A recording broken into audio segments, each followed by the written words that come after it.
Hello everyone, this side Talat and I welcome you all in our online learning platform. So today I am again back with the second part of the same chapter, and this is the second part of the same chapter, and that is the Great Uprising chapter 6 from history. So in the previous chapter or in the previous part I have explained all these parts and the causes of the Great Uprising के मैंने causes आपको explain किए थे, and under that I explained two of the causes and those were economic causes and political causes. Economic causes was the main cause and political causes I have already explained in previous chapter. So if you want to understand about these causes, you will have to go through and you will have to watch my previous part of the same chapter. इसका आपको इस chapter का आपको previous part आपको समझना होगा, उसे देखना होगा. So in this video I am going to start with this heading and the heading is social cause. तो इसका क्या social cause था, ग्रेट अपराइजिंग के क्या social cause थे. तो इसमें सबसे पहला एक उन्होंने ये किया, जो ब्रिटिश थे जब हमारे इंडिया में आए तो उन्होंने इंडिया में एक कस्टम था सती, आपको पता होगा सती, जिसमें वाइफ अपने हस्बैंड की डेथ के बाद उसकी चिता के साथ उसे जलना होता था. तो ये जो कस्टम था, ये जो एविल प्रैक्टिस थी, सती की जो प्रैक्टिस थी, इसे ब्रिटिश ने बैन कर दिया था. और उन्होंने ये भी कह दिया कि the widow women can remarry, कि एक तो सती को बैन करना, दूसरा विडो की रीमैरिज की जो परमिशन उन्होंने दी. चैप्टर हम लेसन 8 में इसको आगे हम डिटेल में पढ़ेंगे. तो ये जो थी चीजें थी, और उन्होंने साथ के साथ ये बोला कि जो हमारी इंडियन वीमेन हैं ये वेस्टर्न एजुकेशन ये ले सकती हैं. उन्होंने एनकरेज किया कि औरतों को भी आगे आना चाहिए, वेस्टर्न एजुकेशन उन्हें लेनी चाहिए. इंडियन सोसाइटी के कुछ सेक्शंस ने, कुछ लोगों ने, सबने नहीं, इंडियन सोसाइटी के कुछ लोगों ने ये माना कि ये इसको शक की निगाह से देखा, मीन से इस पर शक किया कि ये चीजें ठीक नहीं है. सती को बैन करना, विडो रीमैरिज को परमिशन देना, औरतों को एनकरेज करना वेस्टर्न एजुकेशन के लिए, इसको उन्होंने उन्होंने गलत तरह से देखा और समझा कि ये चीजें ठीक नहीं है. और साथ के साथ उन्होंने इंडिया की यानी कंट्री की सोशल कस्टम्स में इन चीजों को ऐसा माना कि ये चीजें हमारे इंडिया में इंटरफेयर कर रही हैं. और ये तो कुछ चीजें थी जो उन्होंने स्टार्ट की थी. और सोशल डिस्क्रिमिनेशन, जो ब्रिटिश हमारे साथ, इंडियंस के साथ जो सोशल डिस्क्रिमिनेशन कर रहे थे, सोशली डिस्क्रिमिनेट कर रहे थे, और उनका ये एटीट्यूड कि इंडियंस जो हैं वो सुपीरियर नहीं, इंडियंस इन्फीरियर हैं, और जो ब्रिटिश लोग हैं जो इंडिया में आए हुए हैं वो सुपीरियर हैं. तो ये जो सोच थी, ये सोच यहाँ के लोगों के अंदर गुस्सा बढ़ाने वाली सोच थी. फॉर एग्जाम्पल अगर हम देखें तो इंडियंस को इंडिया में जो स्टार्ट की गई थी ट्रेन 1853 में मुंबई से थाने तक जो ट्रेन स्टार्ट की गई थी, उस ट्रेन में के फर्स्ट क्लास कंपार्टमेंट में इंडियंस को बैठने की परमिशन नहीं थी. उस फर्स्ट क्लास कंपार्टमेंट में सिर्फ यूरोपियंस बैठ सकते थे, सिर्फ वही उसमें ट्रेवल कर सकते थे. और जो एजुकेटेड इंडियंस थे जो इंडिया के, उनको प्रमोशंस नहीं दिए जाते थे, उन्हें हाई पोस्ट पर अपॉइंट नहीं किया जाता था.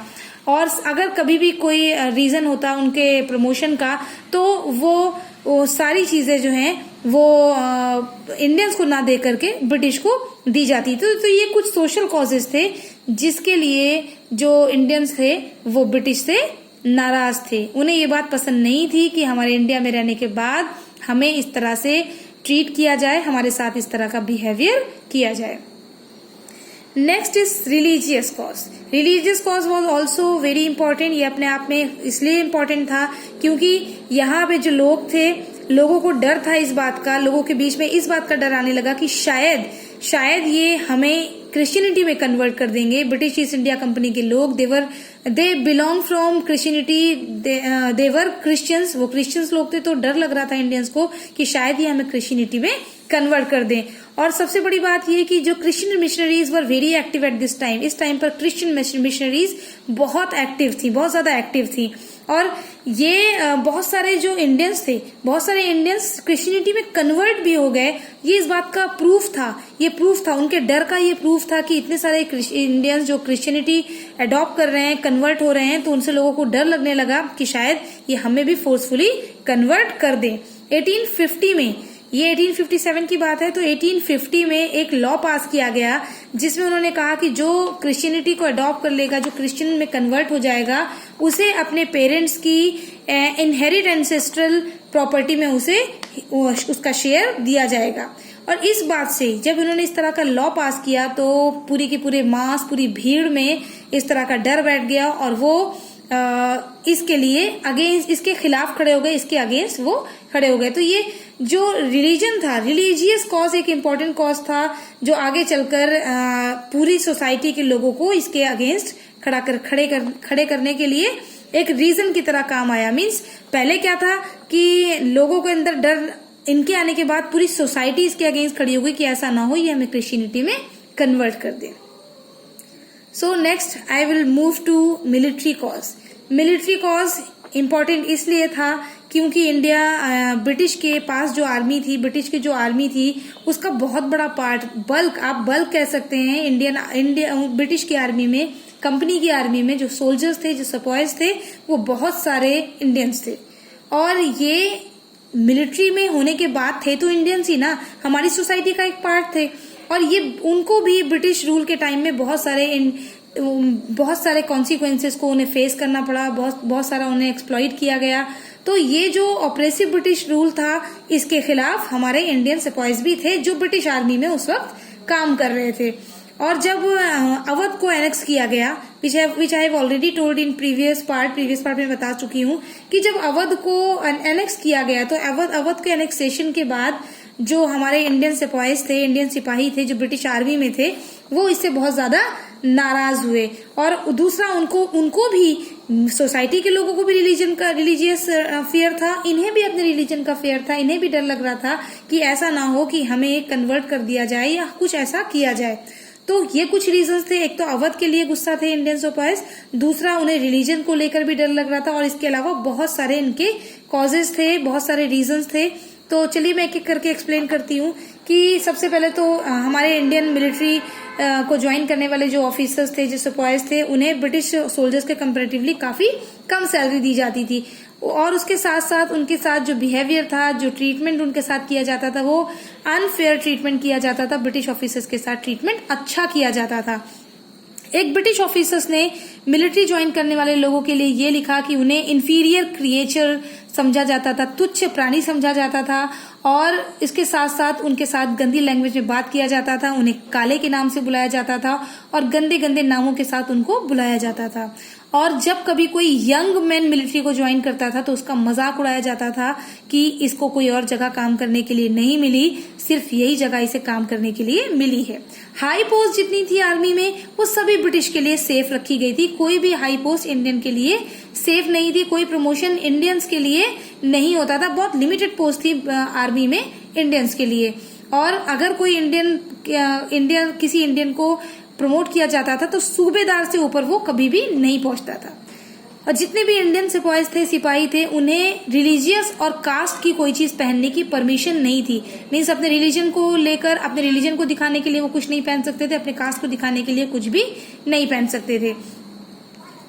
उसी टाइम पर जब ये सब कुछ हो रहा था तो एक ऐसा लॉ पास किया गया, एक ऐसा एक्ट पास किया गया जिसमें जो मिलिट्री को ज्वाइन करने वाले, जो रिक्रूट करने वाले जो लोग थे, उन्हें ओवरसीज जाना पड़ता था। जब कभी जरूरत पड़ती थी तो ब्रिटिश उन्हें ओवरसीज भी भेजते थे।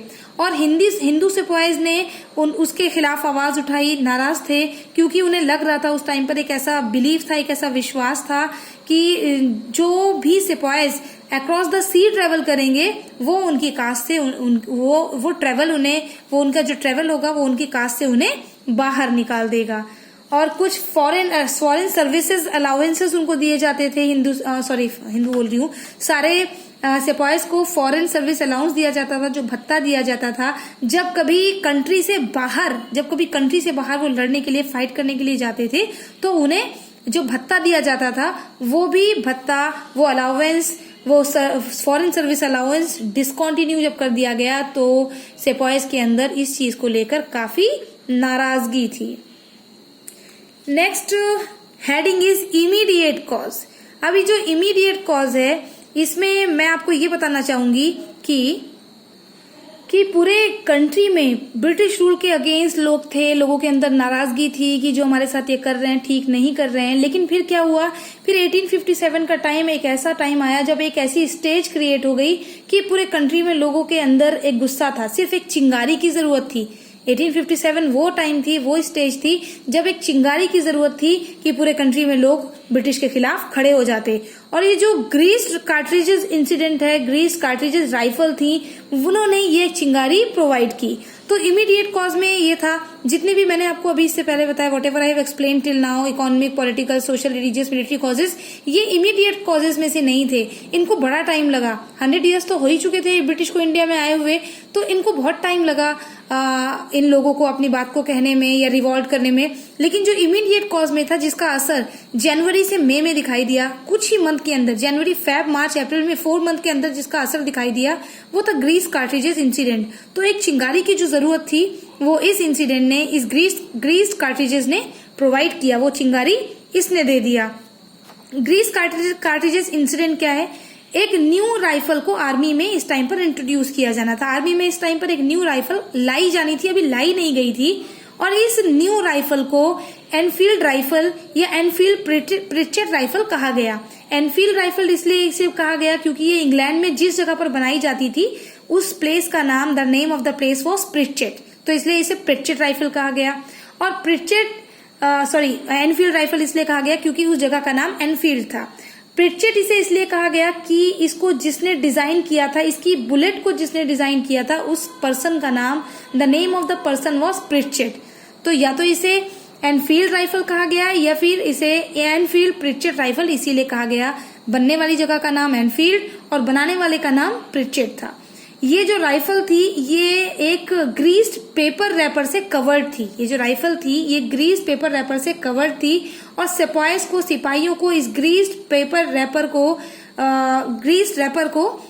लोड करने से पहले, कार्ट्रिजेस में लोड करने से पहले इसे क्या करना था? बाइट ऑफ करना था, इसे मुंह से काटकर खोलना था।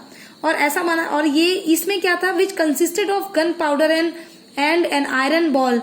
और इसमें अंदर क्या था? इसमें गन पाउडर और एक आयरन बॉल थी और इसको राइफल में लोड करने से पहले इसे मुंह से काटकर खोलना था। अब ये न्यूज फैल गई कि जो ग्रीस है वो फैट से बनाई गई है और ये फैट किसकी यूज की गई है? काऊ और पिग की फैट को इसमें यूज किया गया है। हिंदूज काऊ को सैक्रेड मानते हैं, पवित्र मानते हैं, ना तो उसे खाते हैं और ना ही उसे मारते हैं। मुस्लिम्स पिग को गंदा मानते हैं तो उसे नहीं खाते हैं। तो काऊ और पिग की फैट को यूज करने की वजह से, इस बात के डर से ये लोगों के अंदर डर बैठ गया कि हम इसको तो यूज नहीं कर सकते हैं। अब ये जो दोनों सिपाहीज थे, दोनों कम्युनिटी के जो सिपाहीज थे, ये उनके अंदर इस बात से गुस्सा आ गया और उनको लग रहा था कि ये शायद हमारे रिलीजियस सेंटिमेंट को हर्ट कर रहे हैं, बेइज्जत कर रहे हैं। तो हिंदू और मुस्लिम सिपाही जो काफी थे उसमें, उनको इस बात से काफी हर्ट हो रहा था। And they felt that it was an attempt to make them outcast. और ऐसा उन्हें लग रहा था कि अगर वो मुंह से काटकर इसे खोलेंगे तो शायद ये अपने धर्म से बाहर हो जाएंगे। अगर काऊ की बात करें तो हिंदूज, और अगर पिग की बात करें तो मुस्लिम्स। ऐसा करने से अपने धर्म, अपनी जाति से बाहर हो जाएंगे। तो ये एक ऐसा कॉज था, इमीडिएट कॉज था, जो इतने सारे बल्क में सिपाहीज जिन्होंने ज्वाइन किया था ब्रिटिश की आर्मी को, वो सारे के सारे सिपाहीज they were stood against the British rule. वो सारे के सारे ब्रिटिश रूल के खिलाफ खड़े हो गए। So in next period I would explain the rest of the part. So do keep watching, do keep study, पढ़ते रहें, मेरी वीडियोस को देखते रहें। और आपको लगता है टाइम ज्यादा वेस्ट होता है तो इसकी स्पीड को, इसकी प्ले स्पीड को थोड़ा बढ़ा लें ताकि आपको तब भी पार्ट मेरा समझ में आ जाए। Till then take care and bye bye.